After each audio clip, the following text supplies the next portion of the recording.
दोस्तों एक श्लोक है, वीर भोग्या वसुंधरा। इसका मतलब है कि जो वीर है वही धरती का उपभोग करते हैं। वसुंधरा यानी कि धरती। तो कौन भोगता है धरती को? जो वीर होते हैं। अन्यथा लोग क्या करते हैं? लोग कायर होते हैं, वो अपने अपने घरों में अपने बिलों में दुबके रहते हैं।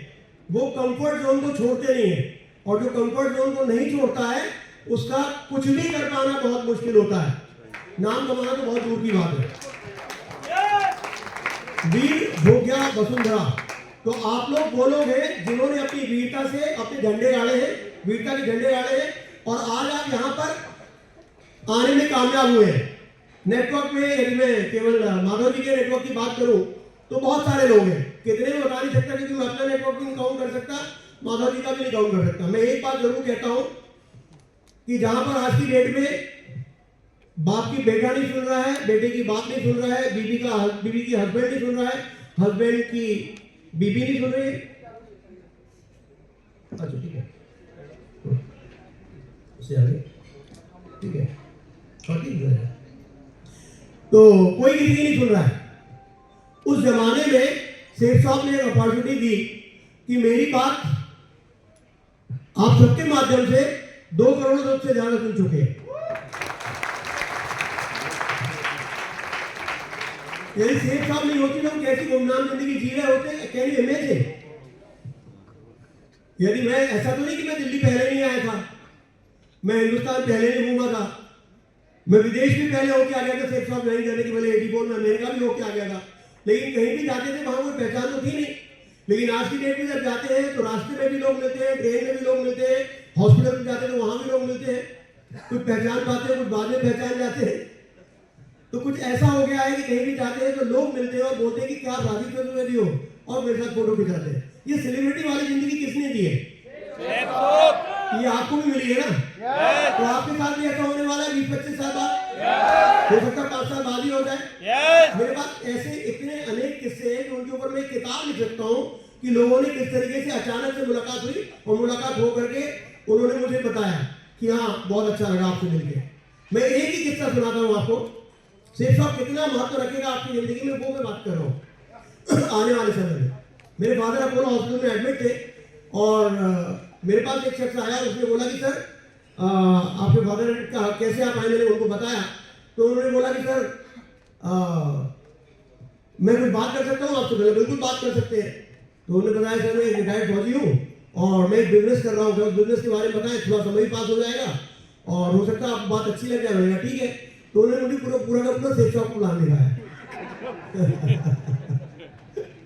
तो मैंने उनको बोला कि अच्छा वेरी गुड, बहुत बढ़िया, आपके अप्लाइंग कौन है? उन्होंने बताया। मैंने उनके अप्लाइंग कौन है? उन्होंने बताया। उनके अप्लाइंग कौन है? उनका भी नाम बताया। उनके अप्लाइंग कौन है? उनका भी नाम बताया। जब 8-9 अप्लाइंग हो गए उसके बाद उन्होंने पूछा उनके अप्लाइंग कौन है? बोले वो तो राजीव चतुर्वेदी जी है। मैंने बोला वो मैं हूँ।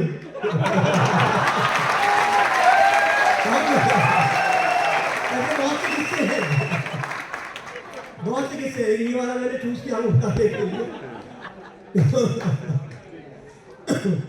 मैंने वो वही उसने बड़े गौर से देखा, बोले हाँ सर मैं तो पहचान ही नहीं पाया, आप आते हो स्टेज पे आते हो, स्टेज से चले जाते हो, टाई वाई पहने रहते हो, मैं तो बिल्कुल ही नहीं रिकॉग्नाइज कर पाया आपको। तो ये स्थिति है। बेंगलोर में मेरा बेटा पढ़ रहा था, एक और बात बताता हूँ, उसने इंजीनियरिंग की, फिर एमएस करके अभी अमेरिका से उसने अपना कोर्स किया, एमएस किया उसने कंप्यूटर साइंस में, और वहीं अभी काम कर रहा है कंप्यूटर्स के लिए, आईटी के लिए, अपने जो नए जो एआई टेक्निक्स है उनके लिए काम कर रहा है। तो वो जब बेंगलोर में पढ़ रहा था तो उसका एक पड़ोसी उसको प्लान दिखाने आ गया था, और पूरा प्लान दिखा के उसने जब फोल्डर पलटा और आखिरी में मेरी फोटो दिखाई तो उसने बोला ये मेरे पापा है। मेरे कई बार दोस्तों के बोल जाते हैं। तो दोस्तों ये जिंदगी चाहिए ना आपको, लेकिन इसके लिए 25 साल काम करना पड़ेगा।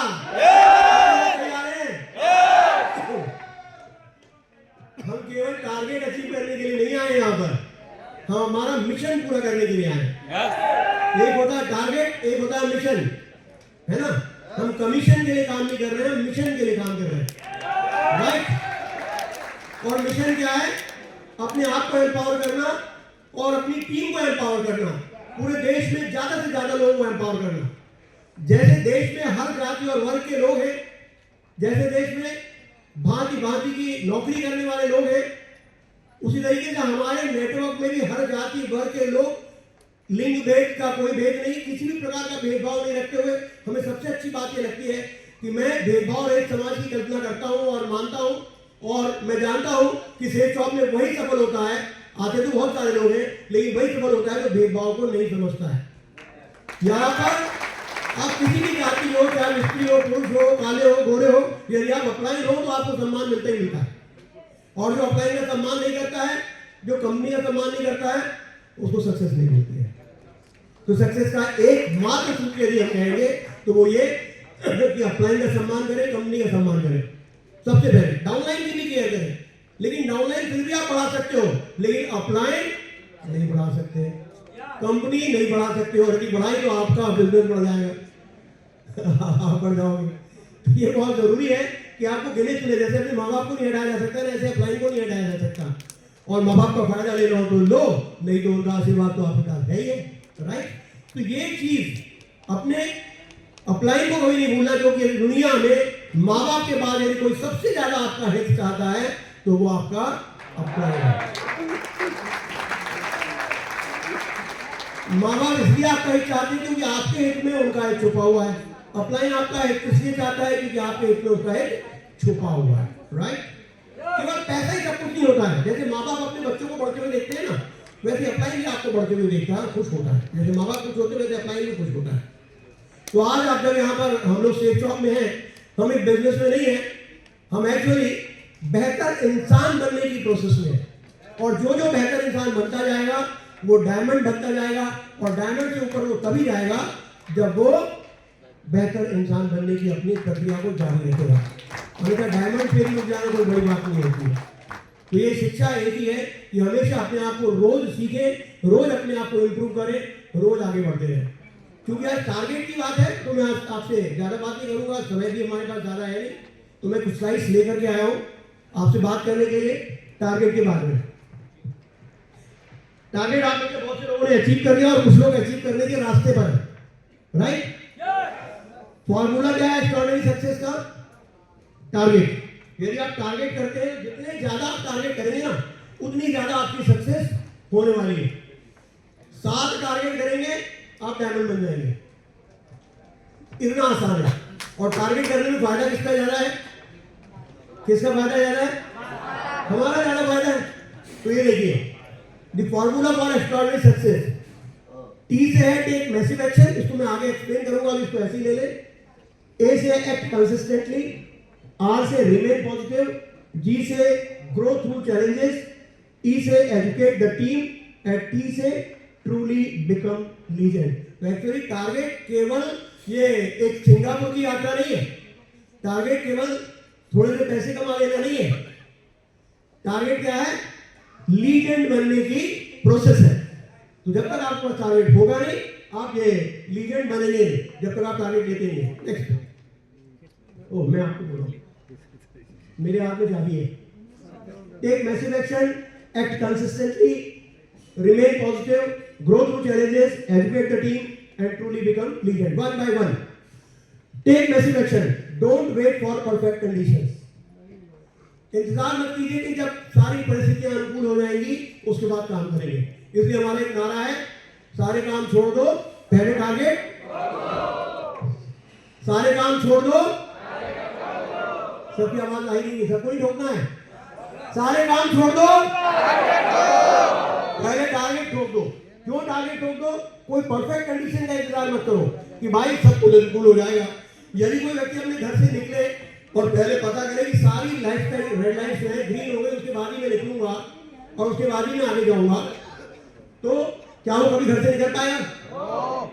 वो तो आपको फेस करना ही पड़ेगा। रेड लाइट को फेस किए बिना काम बनने वाला नहीं है। Start now, start big and take bold steps towards your goals. तुरंत शुरू करें और बोल्ड स्टेप्स लें। बोल्ड स्टेप्स क्या है? बोल्ड स्टेप्स क्या है? जो भी आपकी कंफर्ट जोन को तोड़ने वाला स्टेप है वो बोल्ड स्टेप है, बड़ा स्टेप है।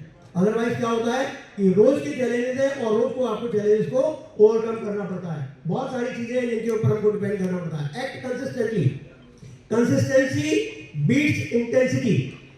Small daily actions compound into massive result for over time. तो आप लगातार जब काम करेंगे तो क्या होगा? वो कहते हैं ना, रस्सी की आमद जाते सिर पर परत निशान, सुना है आप लोगों ने? तुम्हें केवल रस्सी भी आप गिरती जाती है तो कुएं की सिर पे आप देखते हो कि निशान पड़े होते हैं। क्यों पड़े होते हैं? क्योंकि रस्सी बार बार ऊपर नीचे आ रही है, वो पत्थर को छीन लेती है। तो फिर हम लोग तो फिर हमारे प्रयास तो उससे भी ज़्यादा अच्छे हैं और हम इंटेंशनली काम कर रहे हैं कि हमें इसके रिजल्ट चाहिए। रस्सी तो बार बार आ रही है जा रही है, लेकिन रस्सी को नहीं पता है कि उससे निशान पड़ जाएगा। लेकिन रस्सी के आने जाने से भी निशान पड़ जाता है, तो फिर हमारे करने से क्यों नहीं होगा? होगा कि नहीं होगा? कई लोग मुझसे पूछते हैं, सर मैं सक्सेसफुल होगा कि नहीं होगा? क्या पूछते हैं? सर मैं सक्सेसफुल होगा कि नहीं होगा? मैं बोलता हूँ बेटा नहीं होगा। क्योंकि यदि आपने डाउट किया तो एक्चुअली डाउट करो अपने डाउट के ऊपर, डाउट पे डाउट करो, अपने ऊपर डाउट मत करो। क्योंकि जब भी आप हाँ या ना के फेर में उलझे रहते हो, होगा नहीं होगा, होगा नहीं होगा, तो आप नहीं कर पाओगे। क्योंकि असमंजस में कोई भी किले नहीं जीते जाते हैं। आज शिवाजी का नाम, महाराणा प्रताप का नाम इतना ऊपर नहीं होता कि यदि उन्होंने असमंजस में रहते और सफल होगा कि नहीं होगा यही सोचते रहते। राइट? आप कोशिश करते हो और कहते हैं कोशिश करने वालों की हार नहीं होती। आप कोशिश करते हो, कोशिश करने से ज्यादा से ज्यादा क्या होगा? मैं पीछे दिखाई दे रहा हूँ आपको? आगे वाले मत बोलो ना, आप लोग को तो दिखाई दे रहा है, पीछे वाले हाथ खड़े करो। हाँ ठीक है। तो कहाँ पे था मैं? तस्वीर हो गई, बुराई हो गई। पीछे वाले दिखाई दे रहे थे, लेटेस्ट था, उसी ने तो गड़बड़ किया। डाउट की पुरानी बात है। हाँ, छत्रपति शिवाजी महाराज, मतलब उन्होंने यदि डाउट किया होता तो उनके साथ ये सक्सेस उनको नहीं मिलती। सक्सेस मिलने का एक ही तरीका है कि फोकस करो और उस रास्ते पर चलने दो। राइट? और रिजल्ट आपको धीरे धीरे करके मिलेंगे ही मिलेंगे। ऐसा कभी हो नहीं सकता कि आपका क्या हुआ काम बेकार जाए। मैं एक बात और कहता हूं कि रावण का इंटेंशन अच्छा नहीं था। क्या नहीं था अच्छा? हिंदी में क्या कहेंगे? नियत। उसकी नियत अच्छी नहीं थी। क्या शंकर भगवान को पता नहीं था? पता था, लेकिन उसकी तपस्या का भी फल दिया उन्होंने। तो फल तो मिलता ही है। रावण की तपस्या का भी फल मिला, तो आपकी तपस्या का फल क्यों नहीं मिलेगा? आपकी निर्णय सही है कि नहीं है? राइट। तो एक्ट कंसिस्टेंटली, रिमेन पॉजिटिव। अब देखिए, आप में से कितने लोग पॉजिटिव है? कई लोगों ने हाथ ही नहीं खड़े किए, सारे पॉजिटिव है। लेकिन पॉजिटिव बने रहना ज्यादा बड़ी बात होती है। आज यहाँ है ना, आपको बहुत हवा है, बड़े सर ने ट्रेनिंग दी है भाई, मजाक है क्या? इतने लोग भाग्यशाली थोड़ी नहीं जितने आप लोग भाग्यशाली हैं। आप लोगों को ट्रेनिंग मिली है आज, तो आप लोगों को ट्रेनिंग मिली है, तो जब आप लोगों को ट्रेनिंग मिली है तो आप तो ज्यादा भाग्यशाली हो। तो आप सोचो,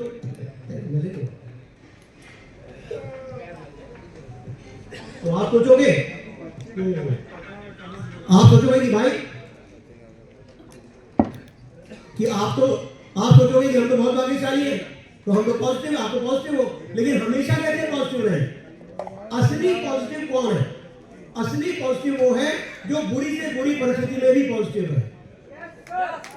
ठीक? अब जैसे मान लीजिए आप चलते चलते गिर गए। अब गिरते समय क्या होता है? हम अपनी मातृभाषा बोलने लगते और किसी ने धक्का दे दिया तब तो पक्का ही। ठीक है, लेकिन उस समय पॉजिटिव जो रह गया, उस समय जो पॉजिटिव बना रहा, वो असली पॉजिटिव है। चाहे कितने भी चैलेंजेस आ जाए, पॉजिटिव रहने। मैं तो ये ठोकर खा के गिर जाऊं तो तुरंत नहीं उठता हूं, क्योंकि चढ़ने के ऊपर बार बार गिरते तो कम है। तो जब भी गिरा हूं तो 2 मिनट और गिरा रहता हूं, यार थोड़ा तो आराम कर ले, बहुत देर बाद आराम करने मिला। राइट? इसको कहते हैं पॉजिटिविटी। और ये प्रैक्टिकल बात कर रहा हूं। तो maintain A positive mindset even when facing inevitable setbacks and difficult challenges. कोई अनिवार्य सेटबैक्स हैं जो आने ही आने हैं जिंदगी में, या डिफिकल्ट कठिन चैलेंजेस हैं जो जिंदगी में आने ही आने हैं, और जब हमारा दिल धड़कता है तो ऊपर नीचे होता ही होता है। इसका मतलब थोड़ा उतार चढ़ाव जिंदगी का नियम है। उतार चढ़ाव जिंदगी का नियम है, और जब उतार चढ़ाव जिंदगी का नियम है, इसका मतलब कि हम कोई काम करेंगे भी तो उतार और चढ़ाव होगा ही होगा, इसका मतलब लाइफ है। यदि आपका बिजनेस यूं ही बिल्कुल शूट कर रहा है, इसका मतलब इतनी तेज से धड़ाम से गिरेगा कि आपको पता भी नहीं चलेगा। लेकिन यदि ऊपर उतार चढ़ाव आ रहा है, इसका मतलब आप सीखने की प्रक्रिया में है और सीख भी रहे हैं। तो उतार चढ़ाव से डरना नहीं, और जब भी उतार आता है वो सीखने की प्रक्रिया होती है, और वो ब्रेक लगाने की प्रक्रिया होती है, वो संभलने की प्रक्रिया होती है। जितने भी ये फ्रंट लाइन लीडर्स बैठे हुए आपके क्राउन एम्बेसडर्स हैं, यूनिवर्सल क्राउन एम्बेसडर्स हैं, मर्करी लीडर्स हैं, क्राउन है, ये सारे के सारे कोई भी ऐसे नहीं जिनकी जीवन में, जिनकी लाइफ इसमें सेल्फ शॉप की लाइफ में कोई चैलेंजेस ना आए हो।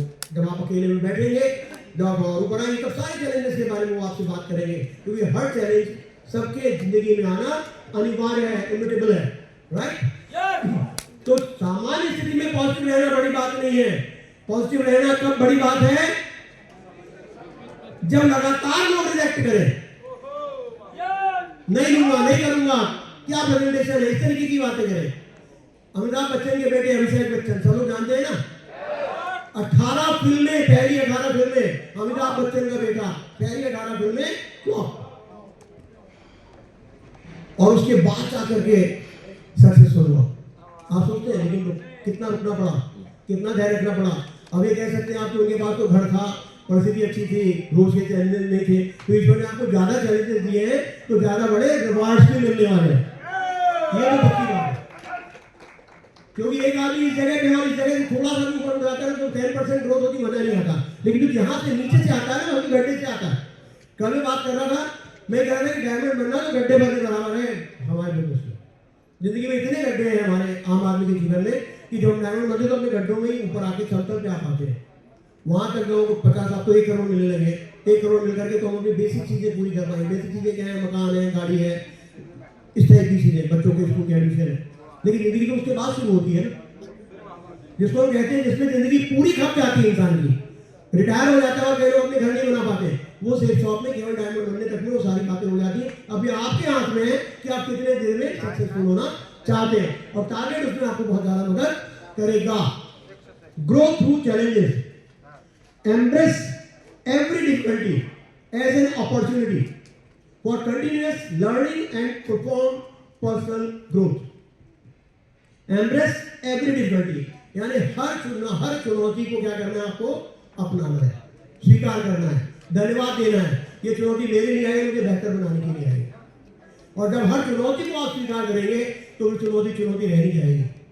मेरे बड़ा पसंदीदा एक स्लोगन है, मैं कहता हूँ कि कभी भी मैं ये नहीं कहता कि सर एक समस्या है या कोई आपका कोई प्रॉब्लम है, कोई प्रॉब्लम नहीं है। क्या है? चैलेंज है, चुनौती है।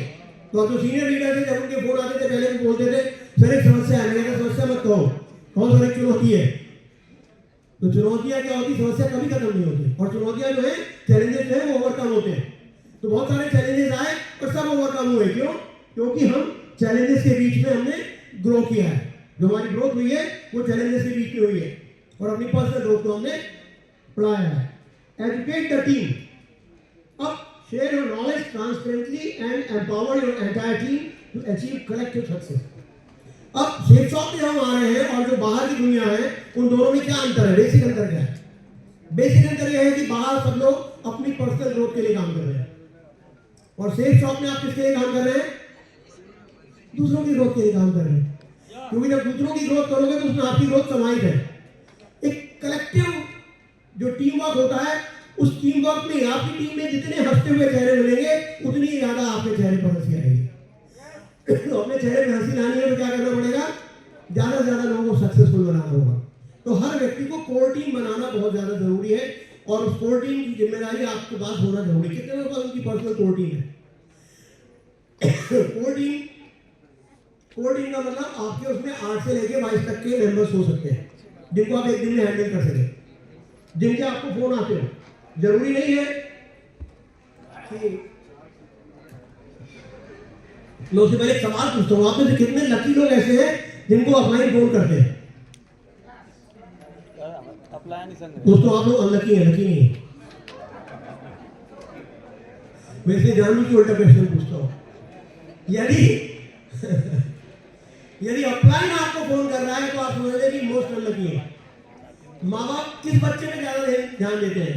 कमजोर पे या मजबूत पे? कमजोर पे। मजबूत पे या मजबूर पे? मजबूर पे। हाँ जी, मजबूर पे। मजबूर पे। तो आपका अपलाइन यदि आपको फोन कर रहा है ना, तो बोलना सर कृपा करो, मैं फोन करूंगा आपको। आप मुझे फोन मत करो, आप तो उनको फोन करो, दूसरों को देखो, ठीक है? मैं चाहता हूं कि आप दूसरों को देखो। मुझे तो आपने जो सिखा दिया उस रास्ते में मैं चल के दिखाऊंगा।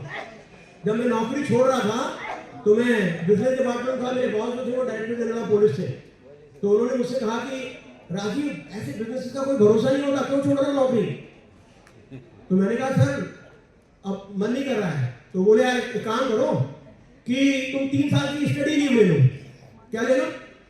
स्टडी लीव एक प्रोविजन होता है जिसमें आप 3 साल की छुट्टी ले सकते हैं पढ़ाई के लिए, और पढ़ाई की छुट्टी के बाद आप वापस आ सकते हो नौकरी में। तो मैंने कहा सर अभी तक आप यहाँ पर हैं हमारे संस्थान में और चले जाएंगे ट्रांसफर होकर? मेरे ट्रांसफर होकर चले जाऊंगा, क्या हुआ? रहूंगा तो सर्विस में कहीं ना कहीं, कोई तुमको कुछ नहीं बोल सकता, तुम तो छुट्टी ले लो। मैंने सर अब रस्सी बांध के तैरने की इच्छा नहीं है, अब कॉन्फिडेंस आ गया है, बस आपको अपना आशीर्वाद दो और मुझे रिटायरमेंट दो। तो मैंने नौकरी पूरी करने के 18 साल पहले रिटायरमेंट लिया था। कितने पहले? 18 साल। कॉन्फिडेंस आ गया था। मैंने कहा जो स्टेट ऑफ मिला है ना, ये गजब का बिजनेस है, ये हमेशा चलने वाला है। लेकिन मैं आपकी मान भी लूं कि नहीं चलेगा तो भी इतना हमने सीख लिया है कि अब जिंदगी में कोई दिक्कत आने वाली नहीं है। मैं समझता हूं कि एमबीए करना जरूरी है क्योंकि प्रोफेशनल क्वालिफिकेशन है, लेकिन आप लोग तो प्रैक्टिकल एमबीए करके बैठे हैं यहाँ पर आए, है ना? लेकिन उसके बावजूद ठप्पा लगना जरूरी होता है ना।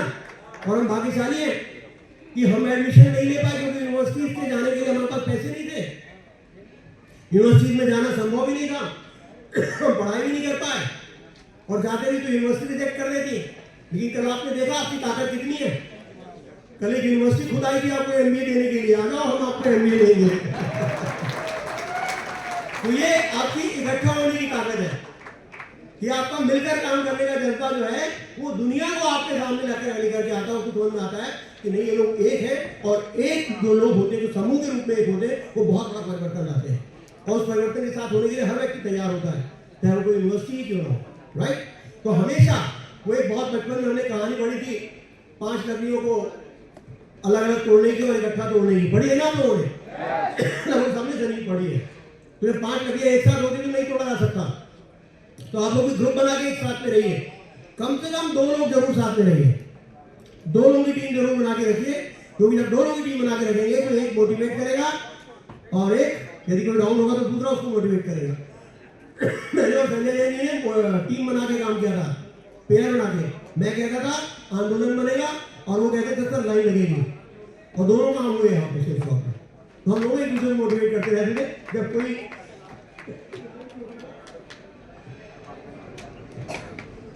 जब कोई ज्वाइन नहीं होता था ना तो हम लोग एक दूसरे को ऐसे ही मोटिवेट करते थे। तो ऐसे जो भी मोटिवेशन के साथ में जो लोग भी ग्रुप बनाकर काम करते हैं, जो लोग भी साथ बना के काम करते हैं, उनको कोई हरा नहीं सकता। और दूसरा, अपने किसी दोस्त को साथ में जरूर ज्वाइन कराइए।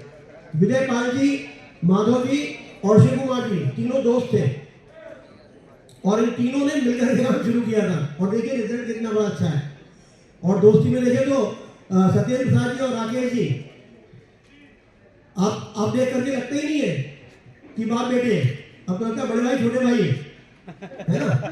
तो ये जब साथ में रोज रोज की, और आप अजय पंडित जी भी इन्हीं के परिवार से हैं, भतीजे आप इनके, मुझे अभी थाईलैंड में जाके पता चला। ठीक है, तो जब आप ग्रुप बना के काम करेंगे तो उसके रिजल्ट अच्छे निकलेंगे। एजुकेट द टीम, तो आपका जो भी नॉलेज है वो नॉलेज आप अपनी टीम को शेयर कीजिए और कलेक्टिव सक्सेस पे विश्वास रखिए। आप अकेले थाईलैंड चले जाएं, आप अकेले सिंगापुर चले जाएं, उसमें मजा नहीं है। आप यदि सिंगापुर में क्वालिफाई कर गए तो कम से कम 10 लोगों को क्वालिफाई कराने की कोशिश करें। एक फॉर्मूला है मेरा, ईच वन टीच 10। जो भी आपको मिला उसको 10 लोगों को कम से कम सिखाइए। 10 से 100 पे जाएगा, सॉरी 10 से 100 पे जाएगा, 100 से 1000 पे, 1000 से 10,000 पे आप बन जाएंगे ना। 1 to 10, 10 to 100, 100 to 1000, 1000 to 10,000। बड़ा आसान सा काम है, और इसलिए आपको कोशिश करनी है कि आपको जो भी मिले, आप सिल्वर बन जाओ 10 को सिल्वर बना दो, आप डायमंड बन जाओ 10 को डायमंड बना दो। आपको एक कार मिले या 10 को कार मिला दो, आपकी ग्रोथ तो पक्की है ना। आपके ग्रुप में किसी के पास कार नहीं है उसको कार दिलवाओ, लेकिन ऐसा नहीं कि उसके औकात से बाहर ही दिलवा दो। तो वो पे नहीं कर पाए तो अभी अपना जरूर पूछना तो कलेक्टिव सक्सेस के लिए काम कीजिए, truly become legend, strive for life long excellence. ठीक है ना, कोशिश किस चीज के लिए करनी है, लाइफ टाइम एक्सीलेंस के लिए करनी है। Build mastery and create a lasting inspiring legacy in your field. अब आपको केवल सक्सेस नहीं लेनी है, केवल पैसे नहीं कमाने हैं, क्या करना है, एक ऐसी मास्टरी क्रिएट करनी है, एक ऐसी लीगेसी यानी कि विरासत तैयार करनी है जिसपे चलने के लिए लोग तैयार हो, है ना। तो आपको अपना कल इतना ऊपर करना है कि लोग कहें कि मुझे बनना है तो इसके जैसा बनना है। और आपके सारे लीडर्स में एक खूबी है, इन सब लोगों ने एक विरासत बनाई है, तो आप इनको फॉलो कीजिए। और माधव जी हैं, विजयपाल जी हैं, जसवीर जी हैं, सत्येन जी हैं, अजय पंडित जी हैं, राकेश जी हैं और जसवीर जी हैं, ये सारे लोग हैं। एक इन्होंने आपके कृष्णपाल जी हैं, लाल बहादुर जी हैं, इन लोगों ने बड़ी एक ऐसी विरासत तैयार कर दी कि यदि इसको फॉलो करते चले जाएंगे तो आपका रास्ता बन गया है। तो आपको उबड़ खाबड़ रास्तों पे नहीं चलना है, उबड़ खाबड़ रास्तों पे चल करके इन्होंने एक सफलता का शहर बना दिया है। उस शहर में आपका मुकाम है, अब आप वहां से स्पेस में जा सकते हैं। ये कितना बड़ा पावर इन्होंने आपके लिए इकट्ठा करके दिया है, काम करके दे दिया है। बहुत पुरानी कहानी बहुत से लोगों ने सुनी होगी। एक गुरु अपने शिष्य को तीरंदाजी सिखा रहे थे, उन्होंने पेड़ पर एक लकड़ी की चिड़िया रखी और सभी शिष्यों से पूछा तुम्हें क्या दिखाई दे रहा है, क्या दिखाई दे रहा है। पहले शिष्य ने कहा गुरुजी मुझे पेड़ पत्ते आसमान और चिड़िया सब दिखाई दे रहे हैं। क्या दिखाई दे रहा है, सब दिखाई दे रहे हैं। दूसरे ने कहा मुझे पेड़ और चिड़िया दिखाई दे रही है। तो ये जो पहला वाला है जिसने कहा मुझे सब दिखाई दे रहे हैं, इसका मतलब क्या था, उसका ध्यान भटका हुआ था। उसका ध्यान क्या था, कहानी हमको पता है लेकिन उसका मतलब क्या है, उसको सब दिखाई दे रहा है। मतलब उसको हमारी कंपनी भी दिखाई दे रही है, दूसरी कंपनियां भी दिखाई दे रही है।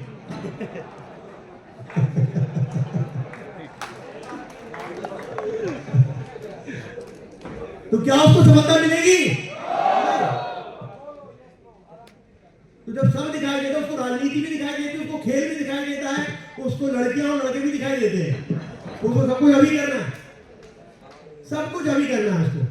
भाई जीवन जीना है, 5 साल की तपस्या कर सकते हो कि नहीं कर सकते हो? डायमंड बन जाओ तो सब वो जितनी चीजों को आप जिनके पीछा आप करते हो वो चीजें आपका पीछा करते करते आ जाएंगी।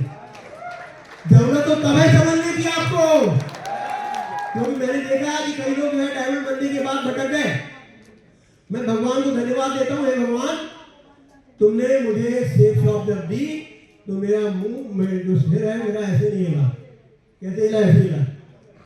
तो मैंने तो एक बात बोली थी जब मेरे को ज्वाइन किया था, मैंने कहा था अब मैंने ये डीडी दे दिया अपना, उसको तुरंत बैंक में जाके जमा कराओ, क्योंकि यदि नहीं जमा कराओगे हो सकता है मेरा मूड बदल जाए।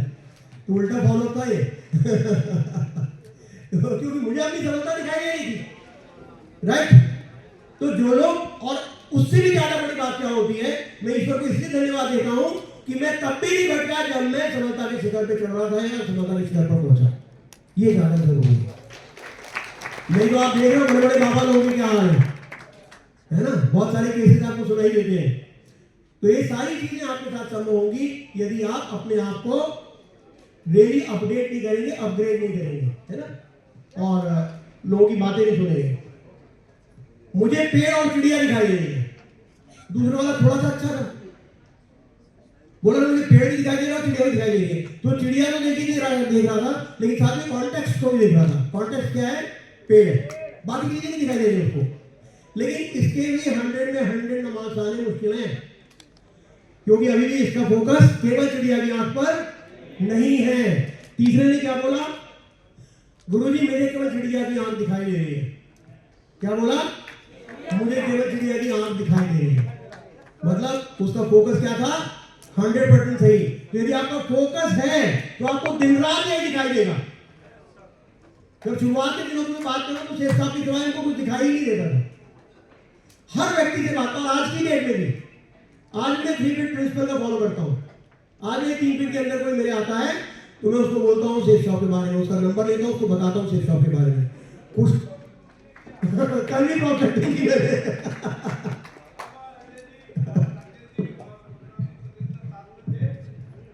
और हम तो गाड़ी में से उतरे और हम सारे लोग थे और गुरुजी ने कल हमारे सामने 3 फीट में एक व्यक्ति की प्रोस्पेक्टिंग की, उसका कॉन्टैक्ट नंबर हमारे सामने लिया और सीए साहब ग्रेटर नोएडा से थे और उनको जो है गुरुजी ने साथ के साथ 5 मिनट के अंदर उनका नंबर लेके दिखाया गुरुजी ने कल हमारे सामने।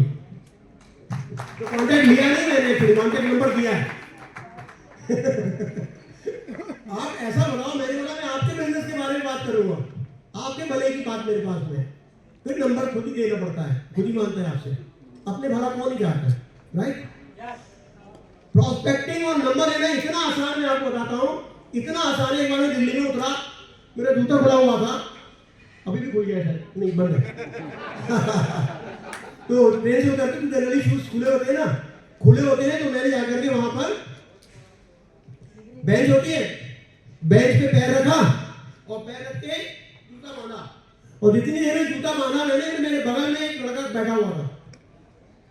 मैंने उससे पूछ लिया कैसे आए हो दिल्ली? बोले सर काम ढूंढने आया हूं। बोला मेरा नंबर नोट कर लो और मुझे फोन करना। और उसका फोन आया और उसके बाद में चला गया। उसका फोन आया, उसको मेरे साथ में कर्नल साहब काम करे, तो कर्नल साहब को मैंने उसका नंबर दिया और जाकर के उनसे उसने प्लान दिया। तो इतना आसान है यार, बात यही आप कैसे अर्जेंसी दिखाते हो। लोग कहते हैं लोग खत्म हो गए, लोग कभी खत्म नहीं होते और लोग कभी खत्म नहीं होंगे। मैंने जब ज्वाइन किया था इस बिजनेस को, जब शुरुआत की थी, तो हिंदुस्तान की आबादी 100 करोड़ थी। कितनी थी? और अभी कितनी है? 140 से तो पक्के ज्यादा है, 150 भी कह रहे हैं, रिजल्ट आ जाएगा, काउंटिंग चालू है। जो इतनी ज्यादा आबादी हो गई और उसमें से मेरी बात कितने लोगों ने एकदम मानी है? केवल 2 करोड़। माने पिछले 100 करोड़ भी खत्म नहीं हुए, 50 में आ गए। तो अगले 25 साल में आपका क्या होगा आप सोचो। ये opportunity ending, never ending opportunity है जिसमें आप हो। जब उन्होंने शुरू किया था तो लोग कहते थे कंपनी बंद नहीं हो जाएगी। मैं कहता था यार कंपनी जब शुरू हुई थी तब कंपनी के साथ में, जब मैंने ज्वाइन किया तो कंपनी 17,000 लोग थे। कितने थे? 17,000। और अभी कितने? 2 करोड़ से ज्यादा हैं। तो मैंने कहा तब नहीं बंद हुई तो अब क्यों बंद होने चली? कंपनी को अपनी पैर पर कुल्हाड़ी मारनी है क्या? एक ही प्रॉब्लम हो सकती थी और वो प्रॉब्लम थी कि गवर्नमेंट यदि रूल्स बदल ले तो, और वो प्रॉब्लम भी खत्म नहीं हुई और ज्यादा पॉजिटिव हो गई कि गवर्नमेंट ने रूल तो डायरेक्ट सेल इंडस्ट्री के पक्ष पे ला दिए। ताली वाली बात है, इससे भी ज्यादा ताली बजाने आपको, ये ताली बजाने वाली बात नहीं है। मजे की बात है कि जब कंपनी ने, जब गवर्नमेंट ने रूल्स बनाए, तो जो रूल्स बनाए उसको कहा कि आप जो सारे के सारे कागज जो है आपको जमा करने की, आप सारे रूल्स को मानते हो कि नहीं मानते हो। तो पूरे हिंदुस्तान में हमारी कंपनी पहली थी जिसने अपने कागज सबसे पहले जमा किए। अब बताइए क्यों जमा किया हमने सबसे पहले? क्योंकि हम सारे रूल्स रेगुलेशंस मानते हैं, पहले से ही मान रहे थे। जब पूरी कंपनी बहुत लीगल कॉम्प्लिकेशन में थी, जब जी ने कल याद दिलाया, हमें याद है अच्छे से, कि जब कोई रूल्स रेगुलेशंस नहीं थे तो कंपनी ने जस्टिस एएस आनंद जब सुप्रीम कोर्ट से चीफ जस्टिस के रूप में रिटायर हुए तो उनकी ओपिनियन ली कि साहब हमारे ऊपर आप जो है हमारे हम किस तरीके से काम कर रहे हैं, काम को देखो, बताओ कि हम नियम से काम कर रहे हैं कि नहीं कर रहे। और तब उन्होंने इतनी मोटी किताब लिख के दी थी जस्टिस एएस आनंद ने। ये कब की बात है? 215 की ना। और तब जब हम लोग ने शुरुआत की थी तो हमारी कंपनी शुरू से ही एथिक्स पे चल रही है, नियमों पे चल रही है, नीतियों पे चल रही है। तो ऐसी कंपनी, जोरदार कंपनी हमारी है, उसके लिए तो तालियां बजाई ही नहीं।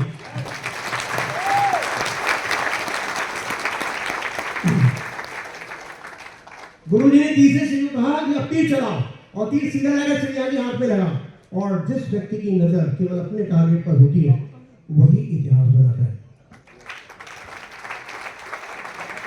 इतिहास कौन बनाता है? Focus level background. जब आप डिस्ट्रैक्ट होते हैं, कुछ लोग डिस्ट्रैक्शन में लग जाते हैं। वाइड फोकस होता है तो क्या होता है? टारगेट मिस होता है। माने डिस्ट्रैक्टेड मतलब केवल 30% फोकस। और कॉन्टेक्स्ट को भी यदि आप ध्यान में रख रहे हैं, माने संदर्भ को भी ध्यान में रख रहे हैं, तो टारगेट कितना है? 60% फोकस। और विनर होते हैं उनका फोकस कहाँ होता है? 100% फोकस होता है टारगेट पे। तो क्या आपका फोकस 100% है?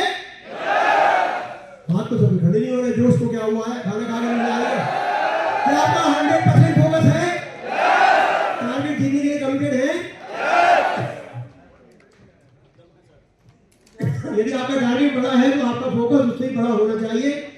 तो क्या होगा? Take massive action. हम इसको रिवाइज कर रहे हैं एक्शन लीजिए तुरंत, लगातार काम करिए, हमेशा पॉजिटिव रहिए, चुनौतियों के बीच में ग्रो कीजिए, टीम को एजुकेट कीजिए और ट्रूली बिकम लीजेंड। तब आप लीजेंड बनेंगे और लीजेंड की यात्रा आप पूरी करेंगे। तो दोस्तों आपके बीच में आया, जब भी आप लोगों के बीच में आता हूं